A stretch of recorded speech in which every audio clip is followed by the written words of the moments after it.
the last class. All right, let's dive into the book, Good to Great. One of my absolute favorite books. The book not only helps you develop yourself, right, but also helps you analyze where you are and who you work with, right? Sometimes we think that we're doing a good job, that something is going really good, that we're doing well, when we should focus really on doing great, and that there are some leaders that are good, and just because they're good, that doesn't mean that we should stay there and be comfortable with that. It's something we should avoid, try to stay at good. We should really aim to be great. Good companies stay good because they're comfortable there, right? I guess it doesn't mean anything bad, because it takes a lot of work to go from that good to great. Maxwell, and how it dovetails really well with the flywheel effect. You know, explosive growth, they talked about being growth oriented, not goal oriented. And I think that's such a profound thing, to be, as a company, growth oriented and not necessarily goal oriented. Because if you're growing as a company and in unison, man, that's a powerful thing, right? Finding little milestones that you can hit as a company to hit and grow, that's a really strong way to grow your business. My takeaway from it was that in contrast to the flywheel, which builds on, implementing those small steps and, building the momentum and letting it reaching success and growth from there, the doom loop is when organizations, instead of sticking to the plan or trusting the process, they start to frantically make changes that can ultimately take them off course and actually kill the momentum that they were building upon. Making drastic changes without consistent effort. Confronting the brutal facts, right? Like before I can tell you what I'm passionate about, before I can tell you what's the real lay of the land, what's it really look like, let's be honest. Let's not try to sugarcoat it. Let's not make it what it's not. Let's not make a story around it. Let's not make excuses about it. Just what is it? And then now that I understand it, what am I passionate about? What can I be the best at? And what economically is going to be able to support all that, right? Like, it's got to be able to be profitable. Otherwise, it's still done. It's still dead. The first one is confront the brutal facts, which was mentioned by Arash. And the second one is first who, then what. It's like getting the right people is more important than almost anything.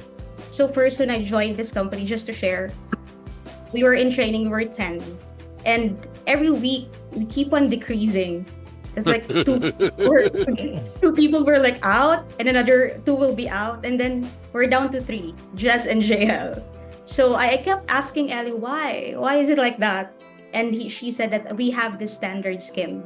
We have to follow this culture. We have these standards. Because in the long run, if we hire those people, other people in the company will suffer. You might suffer because of the behavior of others. So that's what I realized, how this organization was, the culture of this. And it actually made me realize that, it actually made sense to hire best people in the company for us to be great and for us to get that goal. Like, you will stop managing or working on the people because you already have the disciplined people, right? The right people on the bus.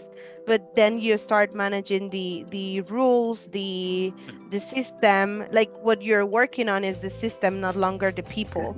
And creating that system that would allow them to make their own decisions. But it's going to be the right decision because it's working through a system. It's not disorganized, and they will do whatever it takes. It doesn't mean that you have like a military style environment that you're creating. It just means that because you actually went out and found the right people, a lot of these people don't need to be motivated every day, right? If you have that culture, it's a part that maybe a lot of companies miss. They're like, okay, well, first we're gonna go and recruit these people. Well, you actually have to foster that environment, and then maybe you'll start attracting some of these people. And then on top of that, you overlay the culture of discipline, right? And they break it down into people's like disciplined people, disciplined thoughts, and then disciplined actions. So all of them kind of like thing about fostering the environment. Another part is about encouraging them to share their experience to make the company better. why bring those people on board if you're not going to listen to their perspective and what they know and their ideas? I think that's the key. Some people bring those people in, but they don't, and they foster the environment, but they don't take advantage of the environment that they foster by getting the information, by getting them to share more, by getting them to open up and share what they think will take the company to the next level as well. That one multiplier, right? All these great companies know that one thing. What does the book tell us it takes?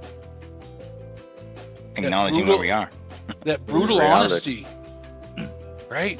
Disciplined action. Disciplined action, disciplined thought. First, what's the first thing before we get there? Disciplined people. Disciplined people.